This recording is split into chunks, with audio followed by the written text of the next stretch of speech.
दोस्तों नमस्कार। यूपीआई एक ऐसी चीज है जिसको कि आज की डेट में हो ही नहीं सकता कि कोई मोबाइल एंड्रॉयड फोन यूजर प्रयोग नहीं करता हो।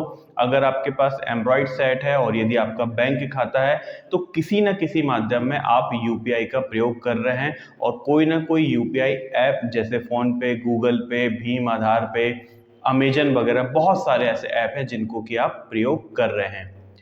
इसमें बहुत सारे बदलाव आने वाले समय में होने वाले हैं। इसी पर कुछ अपडेट आरबीआई की तरफ से आया है जिसको कि हम इस वीडियो में शेयर करेंगे। यदि आपको ये वीडियो पसंद आता तो आप इसको लाइक और शेयर जरूर कीजिएगा और यदि आप हमारे चैनल पर पहली बार आए हैं तो हमारे चैनल को सब्सक्राइब कीजिएगा।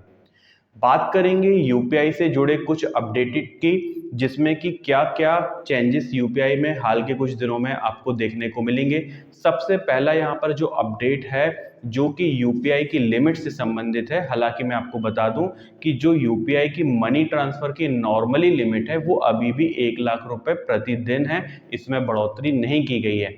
लेकिन इसके पहले एजुकेशन इंस्टीट्यूट और हॉस्पिटल को देने वाली जो राशि होती थी उसमें लिमिट 5 लाख रुपए तक कर दी गई थी कि यदि आप यूपीआई के माध्यम से हॉस्पिटल का बिल जमा कर रहे हैं या फिर कोई एजुकेशन इंस्टीट्यूट में आप फीस जमा कर रहे हैं तो 5 लाख रुपए तक दे सकते थे। लेकिन बहुत सारे ऐसे करदाता होते थे जो कि इनकम टैक्स जब जमा करना होता रहा और यदि उनका इनकम टैक्स 1 लाख रुपए के ऊपर है तो वो यूपीआई के माध्यम से नहीं कर पाते थे। तो अब इनकम टैक्स को जमा करने की जो लिमिट भी है या टैक्स जमा करने की जो लिमिट है वो भी 5 लाख रुपए कर दी गई है। इससे गवर्नमेंट को भी फायदा होगा क्योंकि उनको इंस्टेंट ही टैक्स यहाँ पर मिल जाएगा। जो अदर तरीके हुआ करते थे वो थोड़ा सा टाइम कंज्यूमिंग हुआ करते रहे। यहाँ पर एक अपडेट और बहुत ही शानदार होने वाला है जिसमें कि एक बैंक अकाउंट से मल्टीपल यूजर यूपीआई यूज कर सकते हैं।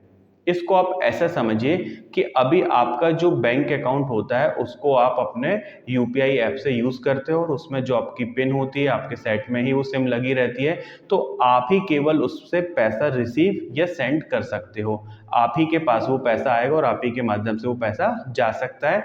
लेकिन यहाँ पर व्यवहारिक रूप से कई बार समस्या क्या आती है कि मान लीजिए आपके घर में आपकी वाइफ है, उनको कुछ परचेस करना है, मार्केट में जाते हैं, यदि उनके पास कोई बैंक अकाउंट नहीं है या यूपीआई आईडी नहीं है, या कई बार होता है कि हम डर के कारण कि उनके साथ कोई फ्रॉड ना हो जाए इसलिए हम उनको बैंक अकाउंट में ज़्यादा पैसा नहीं रखते हैं या यूपीआई चलाने नहीं देते हैं। यही कंडीशन आपके बच्चों के साथ भी हो जाती है अगर वो माइनर हैं। तो उनको कई बार तो ये होता है कि उनका खाता होता है, चूंकि वो माइनर है तो उनका एटीएम जारी नहीं होता, एटीएम जारी नहीं होता तो वो यूपीआई आईडी नहीं बना सकते। तो यहाँ पर ऐसे में आपको यूपीआई की तरफ से एक नया अपडेट ये रहेगा कि एक बैंक अकाउंट को मल्टीपल लोग एक्सेस कर सकते हैं। उदाहरण के लिए बैंक खाता आपका रहेगा, आप अपनी वाइफ के, अपने माता पिता के या अपने बच्चों को भी अलग अलग यूपीआई आईडी दे सकते हो। और सबसे बड़ी बात यह होगी कि जब वो इस यूपीआई आईडी को यूज करेंगे, मान लीजिए वो कहीं पर भुगतान करते हैं, तो खाता आपका एक ही डेबिट होगा जो आपका मेन खाता है। बेनिफिट यहाँ पर क्या होगा कि आपको सारे ट्रांजैक्शन वहां पर नजर आएंगे कि कहाँ पर कितना क्या खर्च हुआ है। साथ ही यहाँ पर आप रिस्ट्रिक्शन भी लगा सकते हो या एक लिमिट भी लगा सकते हो कि इससे ज़्यादा ये यूपीआई आईडी खर्च ना कर पाए। उदाहरण के लिए अगर आपने अपने बैंक अकाउंट का यूपीआई एक्सेस अपने बच्चों को दिया है और आप चाहते हो कि आपका जो बच्चा है वो 1,000 रुपए से ज़्यादा का खर्च ना कर पाए, तो आप इसमें लिमिट भी लगा सकते हैं। तो एक यूपीआई का तो ये शानदार अपडेट आया है। दूसरा अपडेट कुछ पुराना ही है, इस पर पहले भी आरबीआई बोल चुकी है कि अभी जब हम CDM machine, cash deposit machine में कैश जमा करते हैं तो यहाँ पर बैंक अकाउंट नंबर में ही आप डायरेक्ट कैश जमा कर सकते हो या फिर एटीएम कार्ड के माध्यम से भी बैंक में जमा कर सकते हैं। लेकिन अब आपको बैंकों के पास जो कैश डिपॉजिट मशीन है उसमें यूपीआई का ऑप्शन भी मिलेगा कि आप डायरेक्ट किसी यूपीआई आईडी पर भी पैसा जमा कर सकते हैं। हालांकि जो लोग एईपीएस का काम कर रहे हैं, मनी ट्रांसफर का काम कर रहे हैं, उनके स्तर पर अगर हम देखें तो ये अपडेट कुछ हानि वाले हो सकते हैं, क्योंकि जब लोगों को मशीनों में ये फैसिलिटी मिलने लगेगी तो लोग आपके पास मनी ट्रांसफर कराने के लिए नहीं आएंगे और आपका जो बिजनेस है वो बहुत ज़्यादा डाउनफॉल देखेगा।